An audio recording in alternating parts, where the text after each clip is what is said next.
1 Samuel, capítulo 14. A vitória de Jonatas sobre os filisteus.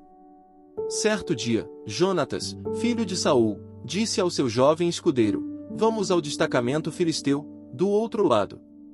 Ele, porém, não contou isto a seu pai. Saul estava sentado debaixo de uma romanceira na fronteira de Gibeá, em Migron. Com ele estavam uns 600 soldados, entre os quais Aías, que levava o colete sacerdotal. Ele era filho de Aitube, irmão de Cabode, filho de Finéias e neto de Eli, o sacerdote do Senhor em Siló. Ninguém sabia que Jonatas havia saído. Em cada lado do desfiladeiro que Jonatas pretendia atravessar para chegar ao destacamento filisteu, havia um penhasco íngreme, um se chamava Bozês, o outro, Sené. Havia um penhasco ao norte, na direção de Micmais, e outro ao sul, na direção de Geba. E Jonatas disse a seu escudeiro: vamos ao destacamento daqueles incircuncisos. Talvez o Senhor age em nosso favor, pois nada pode impedir o Senhor de salvar, seja com muitos ou com poucos. Disse seu escudeiro: faze tudo o que tiveres em mente, eu irei contigo. Jonatas disse: venha, vamos atravessar na direção dos soldados e deixaremos que nos avistem. Se nos disserem: esperem aí até que cheguemos perto, ficaremos onde estivermos e não avançaremos. Mas, se disserem: subam até aqui, subiremos, pois este será um sinal para nós de que o Senhor os entregou em nossas mãos. Então os dois se deixaram ver pelo destacamento dos filisteus, que disseram: vejam, os hebreus estão saindo dos buracos onde estavam escondidos. E gritaram para Jonatas e seu escudeiro: subam até aqui e lhes daremos uma lição. Diante disso, Jonatas disse a seu escudeiro: siga-me, o Senhor os entregou nas mãos de Israel. Jonatas escalou, usando as mãos e os pés, e o escudeiro foi logo atrás. Jonatas começou a derrubá-los, e seu escudeiro, logo atrás dele, os matava. Naquele primeiro ataque, Jonatas e seu escudeiro mataram cerca de 20 homens numa pequena área de terra. Então caiu terror sobre todo o exército, tanto sobre os que estavam no acampamento e no campo, como sobre os que estavam nos destacamentos e até mesmo nas tropas de ataque. O chão tremeu e houve um pânico terrível. As sentinelas de Saul em Gibeá de Benjamim viram o exército filisteu se dispersando, correndo em todas as direções. Então Saul disse aos seus soldados: contem os soldados e vejam quem está faltando. Quando fizeram, viram que Jonatas e seu escudeiro não estavam presentes. Saul ordenou a Aías: traga a arca de Deus. Naquele tempo ela estava com os israelitas. Enquanto Saul falava com o sacerdote, o tumulto no acampamento filisteu ia crescendo cada vez mais. Então Saul disse ao sacerdote: não precisa trazer a arca. Então Saul e todos os soldados se reuniram e foram para a batalha. Encontraram os filisteus em total confusão, ferindo uns aos outros com suas espadas. Alguns hebreus que antes estavam do lado dos filisteus e que com eles tinham ido ao acampamento filisteu, passaram para o lado dos israelitas que estavam com Saul e Jonatas. Quando todos os israelitas que haviam se escondido nos montes de Efraim ouviram que os filisteus batiam em retirada, também entraram na batalha, perseguindo-os. Assim o Senhor concedeu vitória a Israel naquele dia, e a batalha se espalhou para além de Bet-Aven.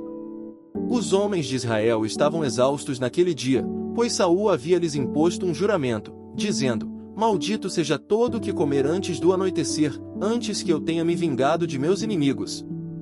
Por isso ninguém tinha comido nada. O exército inteiro entrou num bosque, onde havia mel no chão. Eles viram o mel escorrendo, contudo ninguém comeu, pois temiam o juramento. Jonatas, porém, não sabia do juramento que seu pai havia imposto ao exército, de modo que estendeu a ponta da vara que tinha na mão e a molhou no favo de mel. Quando comeu, seus olhos brilharam. Então um dos soldados lhe disse: seu pai impôs ao exército um juramento severo, dizendo: maldito seja todo o que comer hoje. Por isso os homens estão exaustos. Jonatas disse: meu pai trouxe desgraça para nós. Veja como meus olhos brilham desde que provei um pouco deste mel. Como teria sido bem melhor se os homens tivessem comido hoje um pouco do que tomaram dos seus inimigos. A matança de filisteus não teria sido ainda maior. Naquele dia, depois de derrotarem os filisteus, desde Micmais até Aijalon, os israelitas estavam completamente exaustos. Eles então se lançaram sobre os despojos e pegaram ovelhas, bois e bezerros, e mataram-nos ali mesmo e comeram a carne com o sangue. E alguém disse a Saul: Veja, os soldados estão pecando contra o Senhor, comendo carne com sangue. Ele disse: Vocês foram infiéis. Rolem uma grande pedra até aqui. Saiam entre os soldados e digam-lhes: Cada um traga a mim seu boi ou sua ovelha, abatam-nos e comam a carne aqui. Não pequem contra o Senhor comendo carne com sangue. Assim, cada um levou seu boi naquela noite e ali os abateram. Então, Saul edificou um altar para o Senhor, foi a primeira vez que fez isso. Saul disse ainda: Desçamos atrás dos filisteus, à noite, e os saqueemos até o amanhecer, e não deixemos vivo nenhum só deles.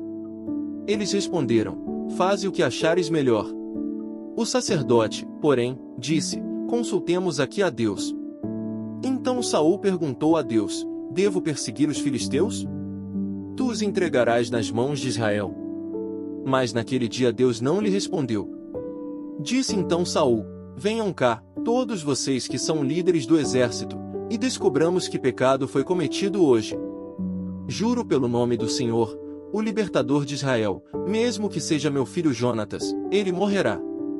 Mas ninguém disse uma só palavra. Então disse Saul a todos os israelitas: Fiquem vocês de um lado, eu e meu filho Jonatas ficaremos do outro. E eles responderam: Faze o que achares melhor.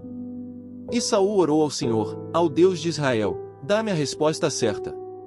A sorte caiu em Jonatas e Saul, e os soldados saíram livres. Saul disse: Tirem sortes entre mim e meu filho Jonatas. E Jonatas foi indicado. Então Saul disse a Jonatas: Diga-me o que você fez. E Jonatas lhe contou: Eu provei um pouco de mel com a ponta de minha vara. Estou pronto para morrer. Saul disse: Que Deus me castigue com todo rigor, caso você não morra, Jonatas. Os soldados, porém, disseram a Saul: Será que Jonatas, que trouxe esta grande libertação para Israel, deve morrer? Nunca. Juramos pelo nome do Senhor, nem um só cabelo de sua cabeça cairá ao chão, pois ele fez isso hoje com o auxílio de Deus. Então os homens resgataram Jonatas, e ele não foi morto. E Saul parou de perseguir os filisteus, e eles voltaram para sua própria terra. Quando Saul assumiu o reinado sobre Israel, lutou contra os seus inimigos em redor, Moabitas, Amonitas, Edomitas, os reis de Zobá e os filisteus. Para qualquer lado que fosse, infligia-lhes castigo. Lutou corajosamente e derrotou os amalequitas, libertando Israel das mãos daqueles que os saqueavam. Os filhos de Saul foram Jonatas, Isvi e Malquizua. O nome de sua filha mais velha era Merabe, e o da mais nova era Mical. Sua mulher chamava-se Ainoã e era filha de Aimaas. O nome do comandante do exército de Saul era Abner, filho de Ner, tio de Saul. Quis, pai de Saul, e Ner, pai de Abner, eram filhos de Abiel. Houve guerra acirrada contra os filisteus durante todo o reinado de Saul. Por isso sempre que Saul conhecia um homem forte e corajoso, alistavam-no no seu exército,